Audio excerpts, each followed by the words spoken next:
And in New York, lawmakers are facing calls to put the right to an abortion into the state constitution.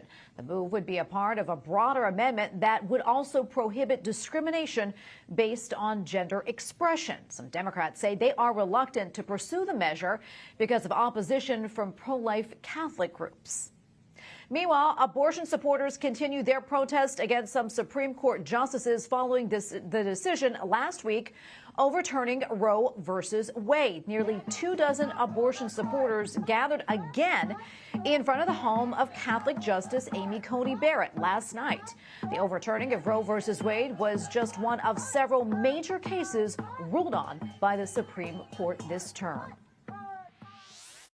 And joining us now is Amy Howe, co-founder of SCOTUSBlog. Amy, welcome back. Great to see you as always. A lot to get to today, but first, I want to talk about the court releasing their final opinions of the term yesterday. The Supreme Court ruling to lift the Remain in Mexico policy, a win for the Biden administration. Talk to us more about this and what it all means as this ruling comes as the nation has seen a very deadly week with dozens of migrant deaths due to illegal smuggling.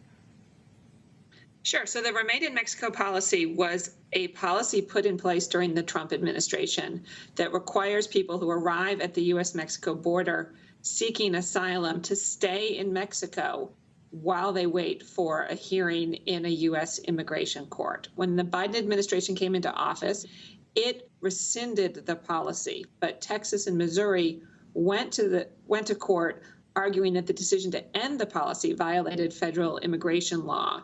And the lower courts ordered the Biden administration to reinstate the policy. On Thursday, the Supreme Court reversed that ruling in a 5-4 decision that was written by the Chief Justice, John Roberts, joined also, in addition to the 3 liberal justices, by Justice Brett Kavanaugh. And they said that federal immigration law gives the federal government the discretion to return asylum seekers to Mexico, but it doesn't require them to do so. Another decision I want to talk about is the Dobbs decision. Some pro-abortion supporters claim the justices actually based the decision off of their religious beliefs instead of interpreting the Constitution. Talk to us more about that. You know, can you break down the legal reasoning the justices in the majority gave? So the justices of the majority, and the decision was by Samuel Alito, and we got a preview of it back in May when the draft opinion was leaked.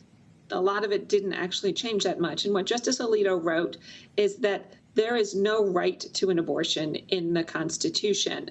And if there's not a right that's specifically mentioned, then he looked at whether or not the Constitution might nonetheless protect it as one of the fundamental rights protected by the Constitution. He looked at early English law and U.S. history and said there's no tradition, there's no history of there being a right to an abortion. In fact, he said really until the latter half of the 20th century, when the Roe versus Wade decision was issued, abortion was a crime most places. And so he said because of that, there is no fundamental right to an abortion. He said it is a profound moral choice that should be left to the people and their representatives. And Amy, you know, we've heard a lot about packing the Supreme Court since Roe was overturned. What do you think the chances are that that could happen? And what are the concerns about that?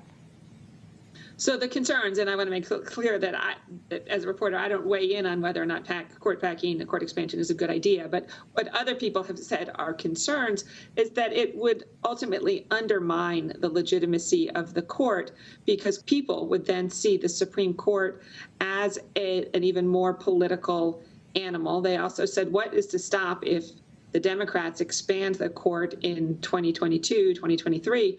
What's to stop Republicans from doing it if they get control of the Congress and the White House? And Amy, before I let you go, I'm curious, what cases are you most interested in following in the next term?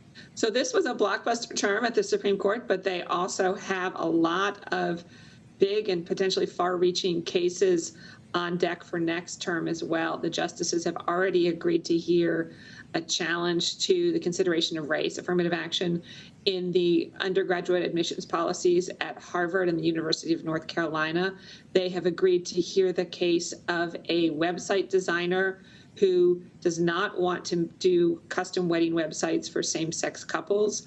They've agreed to take up a couple of important voting and election law cases that could have an effect on the 2024 elections. Okay, we'll leave it right there. Amy, thank you so much for your time. We really appreciate it. Thanks for having me.